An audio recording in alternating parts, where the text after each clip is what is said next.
ఈ ముంబై ఇండియన్స్ పరిస్థితి అంత బాలేదరా బుజ్జాయి. అంటే సీజన్లో మొదటి మ్యాచ్ 13 సంవత్సరాల తర్వాత గెలిచిన మాట నిజమే, కానీ దాని తర్వాత వరుసగా 3 ఓడిపోయారు కదా.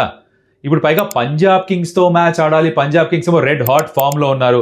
వాళ్ళు ప్లేయింగ్ లెవెన్స్లో ఏం చేంజ్లు చేసుకోరు, యాస్టీస్గా దింపేస్తారు. యాస్టీస్కి అందరూ బాగా ఆడుతున్నారు, బ్యాటింగ్ బాగుంది, బౌలింగ్ బాగుంది. ముంబై ఇండియన్స్కి ఇంకో ప్రాబ్లం ఏంటంటే రోహిత్ శర్మ హ్యామ్స్ట్రింగ్ ఇష్యూ తోటి క్రితం మ్యాచ్ మధ్యలోనే బయటికి వెళ్ళిపోయాడు. తను ఈ మ్యాచ్ ఆడడా చిన్న సందేహం ఉంది. మరి తన ప్లేస్లో ఎవరు ఆడాలి ఒకవేళ అవైలబుల్గా లేకపోతే? చాలామంది దానిష్ మలేవార్ని ఆడేసి సరిపోతుంది అనుకుంటున్నారు, కానీ నా ఫీలింగ్ ఏంటంటే ఒక నమన్ ధీర్ని ఓపెన్ చేస్తే ఎలా ఉంటుంది, కొంచెం అవుట్ ఆఫ్ ద బాక్స్గా ఆలోచిస్తున్నాను నేను. కాకపోతే కుర్రాడు చాలా అగ్రెసివ్గా ఆడగలడు, పవర్ ప్లే రిస్ట్రిక్షన్స్ కూడా ఉపయోగించుకోగలడు. నమన్ ధీర్ అతను కాదనుకుంటే తిలక్ వర్మకు ఛాన్స్ ఇవ్వచ్చుగా ఓపెన్ చేయమని. నంబర్ 3లో ఎటు ఆడతాడు, ఫస్ట్ బాల్ ఎవరన్నా అవుట్ అయిపోతే ఓపెనే కదా ఆల్మోస్ట్ చేసేది.